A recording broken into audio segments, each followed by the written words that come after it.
എല്ലാവർക്കും നമസ്കാരം. ഇന്ന് നമുക്ക് തക്കാളി രസം ഉണ്ടാക്കുന്നത് എങ്ങനെയെന്ന് നോക്കാം. അതിലേക്ക് നമുക്ക് 2 തക്കാളി മുറിച്ചിട്ട് മീഡിയം സൈസ് തക്കാളി 2 എണ്ണം മുറിച്ചിട്ട് നമുക്ക് ആദ്യം വേവിച്ചെടുക്കാനുണ്ട്. അപ്പോൾ നമുക്കത് ചെയ്യാം. നമ്മളെ പാത്രത്തിലേക്ക് നമുക്ക് 2 തക്കാളി, ഒരു മീഡിയം സൈസ് തക്കാളിയാണ് 2 എണ്ണം മുറിച്ച് വെച്ചിട്ടുണ്ട്. നമുക്കത് ഈ പാത്രത്തിലേക്ക് ഇട്ട് കൊടുക്കാം. അതിൽ അത്യാവശ്യം വെള്ളം ഒഴിച്ചിട്ട്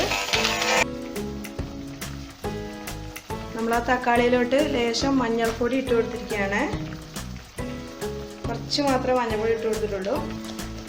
ഇനി അതിൽ അത് നന്നായിട്ടൊന്ന് വേവട്ടെ. വേവന്നതിന് ശേഷം നമുക്കത് നന്നായിട്ട് ഉടച്ചെടുക്കാനുണ്ട്.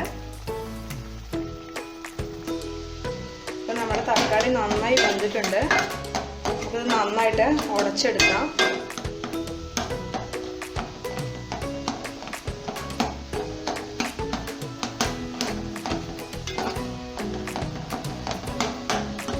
കുറച്ച് വെള്ളം കുറവായിട്ടുണ്ട്. ഇതിൽ കുറച്ചും കൂടെ വെള്ളം ഒഴിച്ച് കൊടുക്കുകയാണ്.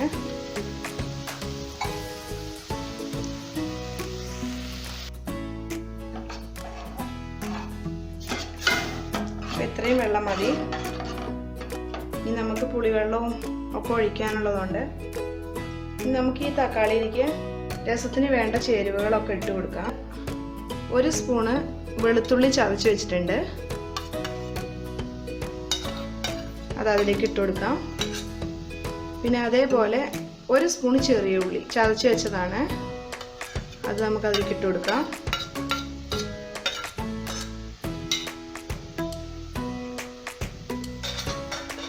പിന്നെ നമുക്ക് കുരുമുളക് പൊടി, നിറച്ചൊരു സ്പൂൺ കുരുമുളക് പൊടി ഇട്ട് കൊടുക്കാം. എരിവ് കൂടുതൽ വേണ്ടവർക്ക് കുറച്ചുകൂടെ കുരുമുളക് പൊടി ചേർത്ത് കൊടുക്കാം. ഒരു 1/4 സ്പൂണും കൂടെ ചേർത്ത് കൊടുക്കാം. ഇനി നമുക്കതിലേക്ക് ജീരകപ്പൊടിയാണ് ചേർത്ത് കൊടുക്കേണ്ടത്. ഒരു 1/2 സ്പൂണ് ജീരകപ്പൊടി ചേർത്ത് കൊടുക്കാം. ഇനി നമുക്ക് ആവശ്യമുള്ളത് മല്ലിപ്പൊടിയാണ്. അത് നമുക്ക് ഇതേപോലെ നിറച്ച് 1 സ്പൂൺ മല്ലിപ്പൊടി ചേർത്ത് കൊടുക്കാം. ഇത്രയും സാധനങ്ങളാണ് നമുക്ക് രസത്തിന് ആവശ്യമുള്ളത്. നമുക്കിതൊന്ന് ഇളക്കി കൊടുത്തിട്ട് ഈ മല്ലിയുടെയും ഇതിൻ്റെയൊക്കെ പച്ചമണം മാറുന്നത് വരെ വെയിറ്റ് ചെയ്യാം. ഇനി നമുക്കതിലോട്ട് പുളിവെള്ളം ഒഴിക്കാനുണ്ട്. ഇതിൻ്റെ മണം ഒന്ന് നന്നായി തിളച്ചിട്ട് പച്ചമണം ഒന്ന് മാറി കിട്ടുന്നത് വരെ നമുക്ക് വെയിറ്റ് ചെയ്യാം. ഒരു നെല്ലിക്ക വലുപ്പത്തിലുള്ള പുളിയാണ് ഞാൻ എടുത്തിരുന്നത്. അതിന് പുളിവെള്ളം എടുത്തതാണ്. ആവശ്യാനുസരണം കൂട്ട് കുറയ്ക്കുക എന്താ ചെയ്യാം. ഇനി നമുക്കിത് ഇതിലോട്ട് ഒഴിച്ചു കൊടുക്കാം. ഇപ്പം തന്നെ ഇതിന് രസത്തിൻ്റെ മണം നല്ലോണം വരുന്നുണ്ട്. ഇപ്പം നമുക്കിത് ഇളക്കി കൊടുക്കാൻ പറ്റില്ല. പുളി ഒരു ചൊയ വരുള്ളൂ.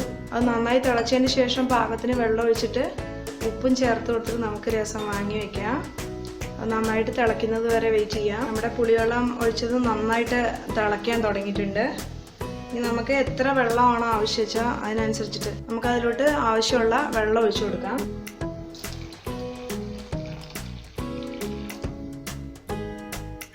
ഇനി ഇത് നമുക്ക് നന്നായിട്ട് ഇളക്കി കൊടുക്കാം. അതിലേക്ക് ആവശ്യമുള്ള ഉപ്പ് ഇട്ട് കൊടുക്കണം.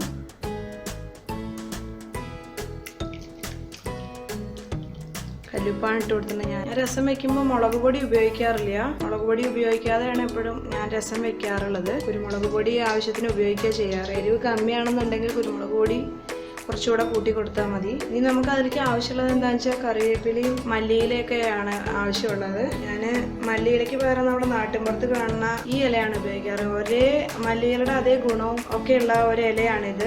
അതേ ടേസ്റ്റും അതേ മണവും ഗുണവും ഒക്കെ ഉണ്ട് ഇതിനകത്ത്. അപ്പം ഞാൻ ഈ ഇലയാണ് ഉപയോഗിക്കുന്നത്. നിങ്ങൾ മല്ലിയില ഉപയോഗിച്ചോളൂ. നമ്മുടെ രസം തിളച്ച് വരുന്നുണ്ട്. നന്നായിട്ട് വെട്ടി തിളച്ച് കഴിഞ്ഞാൽ നമുക്കതിലോട്ട് കറിവേപ്പിലയും ഈ ഇല ഇട്ടതിന് ശേഷം നമുക്കിത് വാങ്ങാം. കറിവേപ്പില ഇട്ട് കൊടുത്തു. നീല ഇങ്ങനെ തന്നെ ഇടുകയാണ്. ഇത് കട്ട് ചെയ്തിട്ട് വേണമെങ്കിൽ ഇടാം. അത് അങ്ങനെ തന്നെ ഇടുകയാണ്. നന്നായി തിളച്ചതിന് ശേഷം നമുക്കിത് വാങ്ങി വയ്ക്കാം. നമ്മുടെ രസം ഇവിടെ റെഡി ആയിട്ടുണ്ട്. ഇനി അതിലോട്ട് കടുക് താളിച്ചിടുക മാത്രമേ വേണ്ടുള്ളൂ. ഈ രസത്തിന് ഒരു സദ്യയുടെയൊക്കെ ഒരു ടേസ്റ്റ് കിട്ടാനായിട്ട് നമുക്കൊരു ചെറിയൊരു കഷ്ണം ശർക്കര ചേർത്ത് കൊടുക്കാം. ആവശ്യമാണെങ്കിൽ ഇത്രയും പോകുന്ന കഷ്ണമാണ്, ചെറിയൊരു കഷ്ണമാണ്. 1 ലിറ്ററോളം രസമുണ്ട് അതിനകത്ത്. പിന്നെ ഇതിലോട്ട് നമ്മൾ ഇത്രയാണ് ഇടുന്നത്. ചെറിയ കഷ്ണമാണ് അതിൻ്റെ. ഒരല്പം കായപ്പൊടി കൂടെ ഏറ്റവും ഒടുവായിട്ട് നമ്മൾ കായപ്പൊടി കൂടെ ചേർക്കണമായിരുന്നു.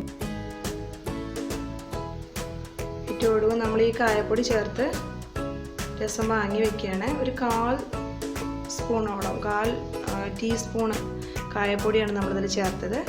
നമുക്ക് ഈ രസം വാങ്ങി വെക്കാം. ഇനി നമുക്കിതുപോലെ ഒരു പാത്രം അടുപ്പത്ത് വെക്കാം. അതിലോട്ട് നമുക്ക് എണ്ണ ഒഴിച്ച് കൊടുക്കാം. വെളിച്ചെണ്ണ നല്ലത്, വെളിച്ചെണ്ണയുടെ മണം കിട്ടാൻ വേണ്ടിയിട്ട് കുറച്ച് എണ്ണ ഒഴിച്ച് കൊടുക്കാം.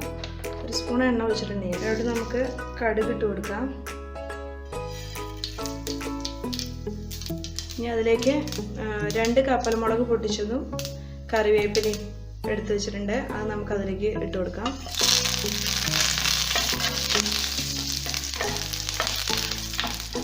ഇത്രയും മതി. ഇനി നമുക്കിത് രസത്തിലേക്ക് കൊട്ടണം.